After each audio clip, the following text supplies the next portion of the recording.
Welcome to your personalized deep dive. Today we're tackling Spanish directions. Ooh, fun. Yeah, you requested a fun way to learn how to ask for and give directions in Spanish. I did. So we're using this YouTube video by a Spanish teacher, Jaime Lara. He's got a lot of really good stuff in here. Sounds good.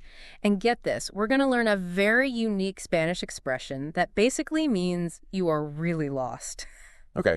But first, okay, let's unpack this. Let's imagine you're in a Spanish-speaking city. Right. And you're totally turned around. What's the best way to approach someone for help? Well, before we even get into the directions themselves, there is a cultural element to keep in mind, which is politeness. Right, and Jaime really emphasizes this in the video. He Yeah. says you have to start with perdón, which means, excuse me. Excuse me. Right, like acknowledging that you're interrupting someone's day. Yeah. It's like adding, could you help me? So it's not just about the words themselves, it's about the intention behind the words. Yeah. Exactly. So after that polite perdón, you have several options for asking for directions. A straightforward one is ¿dónde está?, Right. which means where is. Okay, so that's perfect if you need to know the location of something specific. Yes. But if you need more detailed instructions on how to get somewhere, you might use ¿cómo se llega a?, Okay. which translates to how do I get to? So it's not just a location, you're looking for a route. Right, right. And then there's a super polite option, ¿me puede indicar cómo llegar a? Exactly. Which is good to know if you're talking to someone older or in a more formal setting. It is. Okay, so that was ¿me puede indicar ¿Cómo llegar a? cómo llegar a? Okay, so we've got options for different levels of formality. Yes. But Jaime also mentions this more informal phrase, ¿por dónde ca? That one caught my eye. What's the story behind that one? Well, that one is interesting. It uses the verb caer, which means to fall. Okay. But in this context, it's like asking, where does this place fall? Where does this place fall in relation to everything else? It's more like you're asking for a general sense of where something is located. Exactly. It's more casual and playful. Got it, got it. So you probably wouldn't use it with a stranger on the street. But it's a good one to know for like friends and family. Yeah, totally. Yeah. Okay, so we've covered the basics of asking for directions. Now let's flip the script and talk about giving directions. Okay, let's do it. The video starts with some pretty straightforward instructions like sigue recto, for go straight, Yeah. and gira a la derecha izquierda for turn right left. Right. Those are the building blocks. But then things get a little more interesting when you throw in roundabouts, They do. which Jaime mentioned are super common in Spain. So how do you navigate those in Spanish? Well, roundabouts or rotondas might seem daunting, but the language for them is actually pretty straightforward. Okay. You would use phrases like toma la primera segunda salida, which means take the first second exit. And speaking of that phrase, there was a little note in the video about some regional differences. Oh, yeah. Even something as basic as take the exit can vary, depending on where you are in the Spanish-speaking world. Right. Hemi pointed out that in Spain, you're more likely to hear toma la salida, but in Latin America, it's coge la salida. Huh. That's fascinating. It is. It's fascinating how one language can evolve and adapt. Yeah, like how we say soda in some parts of the U.S. and pop in others. Exactly. Different words, same meaning. Okay, but let's get back to the roundabouts. What if you need to tell someone to go straight through one? That's easy. You would simply say, sigue recto en la rotonda, which means go straight at the roundabout. So imagine you're standing at a roundabout and you need to tell someone to take the third exit. You would say, toma la tercera salida.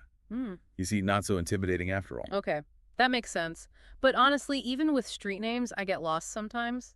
What if I need to give directions that are more specific and use street names? That's a great question. And Spanish has you covered there too. You can guide someone by saying, coge la primera segunda, a la derecha izquierda. So that's take the first second street on the right left. Or gira en la primera segunda calle a la derecha izquierda. Turn at the first second street on the right left.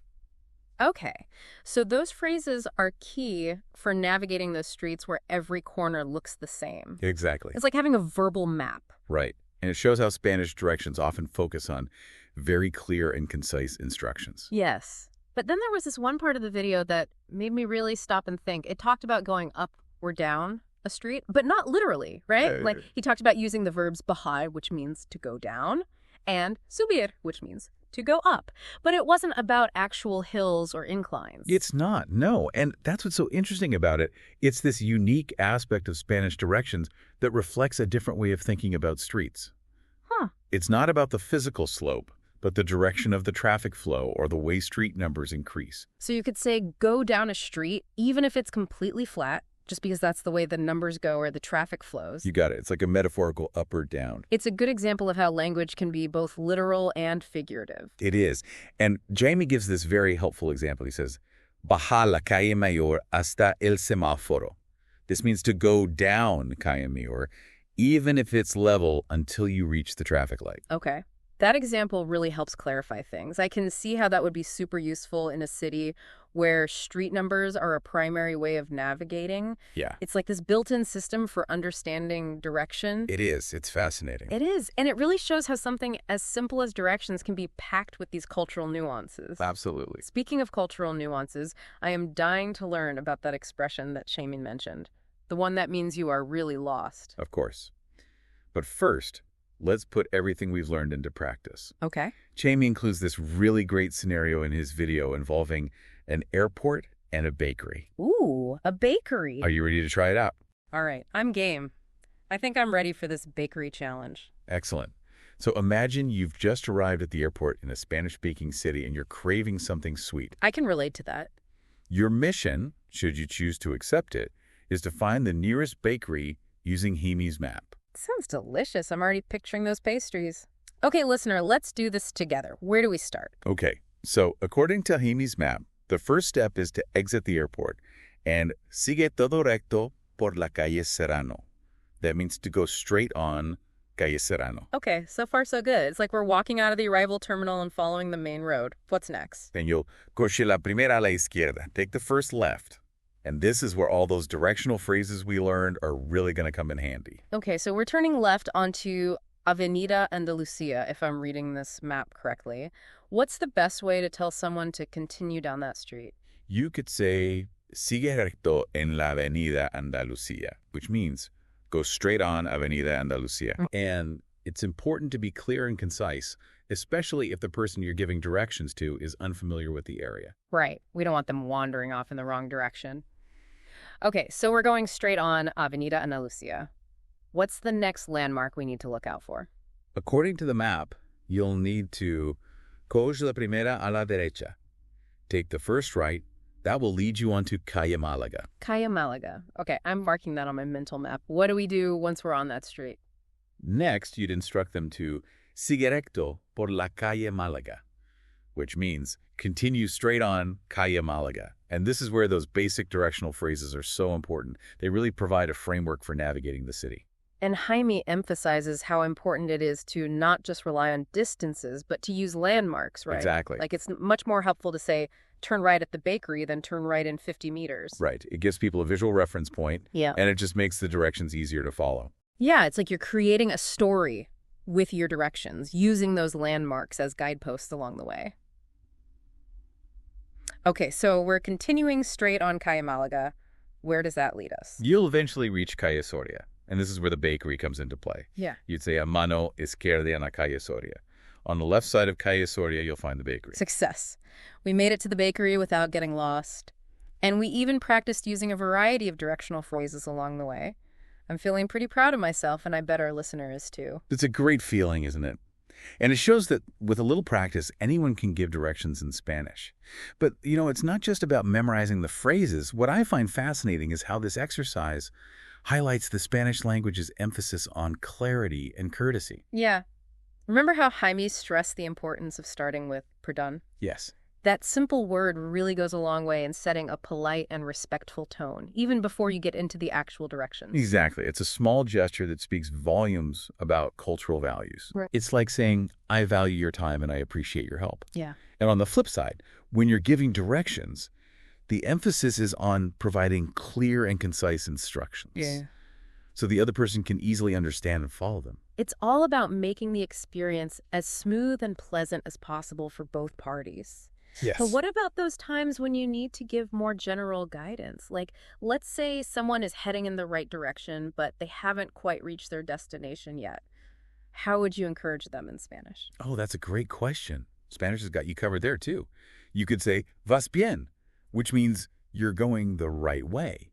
Or to be a bit more encouraging, you could say, vas por buen camino, which translates to you're on the right track. Ah, so it's like giving someone a verbal pat on the back. Exactly, reassuring them that they're headed in the right direction. But what if someone's going in the completely wrong direction? How do you gently steer them back on course? Well, you could start by saying vas mal, which simply means you're going the wrong way. Or to be a bit more specific, you can say no vas por buen camino, which translates to you're not on the right track. Okay. Those are definitely good to know. It's all about providing clear feedback, whether positive or negative, to help someone find their way. I'm starting to see a pattern here. Spanish seems to have a phrase for just about every directional scenario. That's the beauty of language. It's constantly evolving to meet our needs and express the nuances of human interaction. But as we learn more and more phrases, it's important to remember that context is key. You mean like how some phrases are more formal than others, or how certain verbs might be preferred in different regions? Exactly. We talked earlier about the difference between tomar and coger when talking about roundabout exits. Tomar is more common in Spain, while coger is preferred in Latin America. It's a subtle difference, but it highlights the richness and diversity of the Spanish language. It's a good reminder that language is a living thing, and it's always changing and adapting. It is. And that there's always more to learn, even when it comes to something as seemingly straightforward as directions. Absolutely. And speaking of learning, I'm curious, do you remember that challenge Jaime gave in the video? He asked us to give directions from the bakery back to the airport. Do you think you could retrace our steps and guide us back using everything we've learned? Ooh, reverse challenge. I love it. Okay, let me gather my thoughts here. So we're starting at the bakery, our happy place filled with delicious pastries, and our goal is to get back to the airport. Precisely. But remember, this time we're taking Jaime's challenge to heart. We're going to rely on landmarks and directional cues, just like a local would. No street names allowed. Okay, challenge accepted. Let's see. If I'm picturing the map correctly, we'd first need to exit the bakery and bajar la calle Soria y la calle Malaga. That means to go down those streets, right? Yes, but remember we're using bajar here in that metaphorical sense we talked about earlier. It's not about the streets literally slowing downward, but rather following the flow of street numbers or the direction of traffic. Right. That concept is starting to click for me now. It's like an internal compass that helps you understand the layout of the city. Okay, so we've gone down those streets. What's next? Think about what you see on the map. What's a prominent landmark near those streets? Let me visualize it. Ah, I've got it. We need to tell them to sigue todo recto, continue straight ahead until they reach Avenida Andalucía. Excellent.